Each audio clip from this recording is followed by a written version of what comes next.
Are you a Chinese developer who burns through capital and has a mountain of debt and no viable prospects for successful business in the future? Well, if so, have I got the innovative business solution for you. All you have to do is not report your financials and everything's fine. Well, folks, I'm not kidding. That's what passes for business practices in China right now. What's up, guys? I'm Nobody Special, and if you thought that the story about the Evergrande collapse and the popping of the Chinese housing bubble had gone away, you got another thing coming, because there is something really big brewing in China right now, and it's going to hit the fan within the next few weeks or so. Now, I first realized something was up on Monday when I heard that trading in Evergrande shares and their bonds was halted.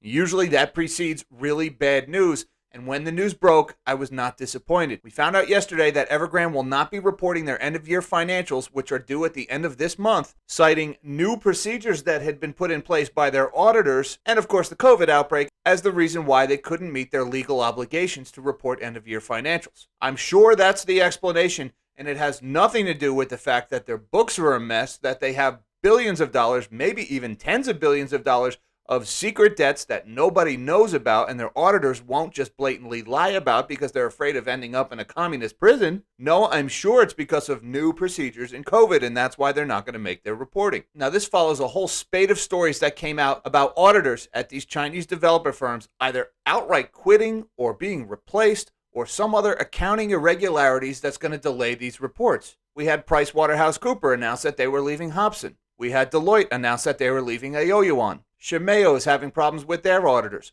One by one, these Chinese developers are suddenly having problems with their auditors right as their annual reports are due. And in the business world, an auditor resigning right before a report is due is about as big a red flag as you can possibly get. Now, I want you to keep in mind that all of these companies that are fighting for their survival right now, these companies that have tens of billions or even hundreds of billions of dollars in debts, on the surface, these look like perfectly healthy companies. If you go back to their financials from last year, these companies have never reported a loss.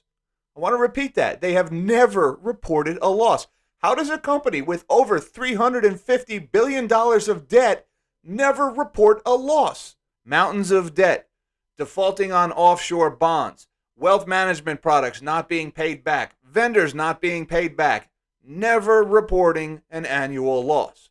One of these things is not like the others. So what's the solution when the jig is up and when it's finally been revealed that your company is really one big Ponzi scheme or some other form of fraud, and now you have to break the news to your investors? What do? I don't know. Claim COVID, fire your auditor, and just say, well, we're not going to report the data. That's what's going on at Evergrande and Aoyuan and Shimao and Hobson and all these other firms right now. They're just not going to report their financials, folks. Evergrande even said in the press release that they would release their financials as soon as is practicable. Whatever practicable means. Maybe by practicable, they mean once the government is finished nationalizing their business, because Evergrande is slowly being broken up into pieces and sold for pennies on the dollar to state-owned firms. The CCP is slowly taking over the real estate industry in China, which is bad news for anybody who is still holding those offshore Chinese developer bonds. And now the kicker yesterday was when Evergrande announced that 13.4 billion yuan, or 2.1 billion US dollars, worth of their assets had been seized by banks because it had put up as collateral to guarantee some other form of debt that, of course, Evergrande hasn't paid. That's $2.1 billion that's coming right off of the assets of that company. Now, this was reported by Evergrande Property Services Company, which up until this point had been considered the one healthy part of the business that Evergrande still had left. Well, it looks like it's not so healthy because their $2.1 billion just got seized because they didn't pay their debts.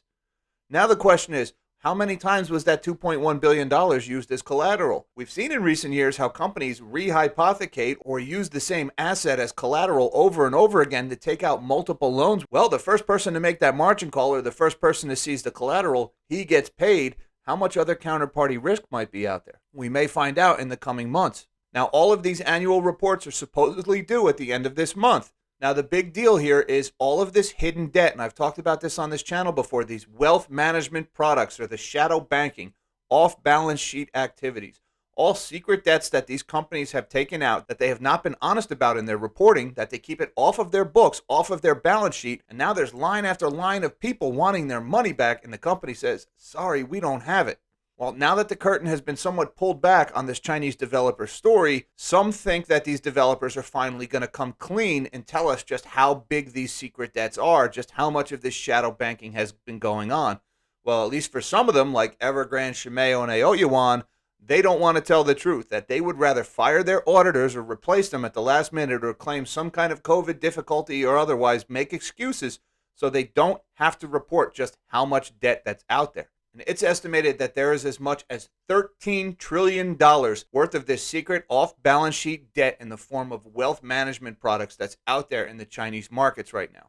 Between their developers, their banks, and other companies, this practice has been widespread. And even though the government has tried to crack down on it, there is still so much of it out there, and that money needs to be paid back. Keep in mind that money is mostly owed to retail investors, to your average Chinese citizens, people that the Chinese Communist Party is really trying to placate right now and to avoid angering them, because what's the biggest priority for the CCP? That is staying in power. That's maintaining absolute control over the people. It's hard to do if all of your people are angry at you because their life savings had just been stolen under your watch.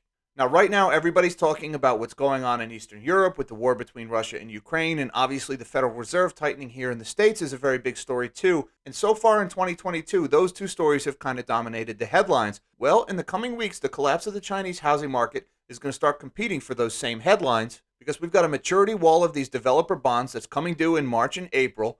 And now we've got these annual reporting requirements that might shed some light on just how big this WMP shadow debt really is for these Chinese developers.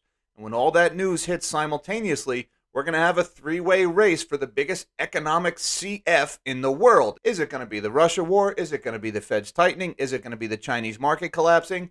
Who knows? But keep in mind the risk that is out there in markets right now. Any one of these three big stories could trigger an international banking crisis. And there's a lot of things that need to go right for that not to happen in all three cases.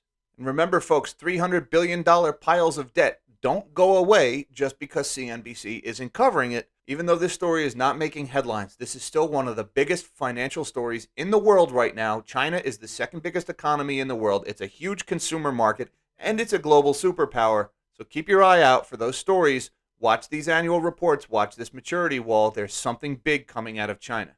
And if you want to know a little bit more about how that might impact the cryptocurrency market, you can check out this video that I did about how that Chinese maturity wall could possibly crash Tether, which would cause major problems for crypto markets. Until next time, live small and dream big.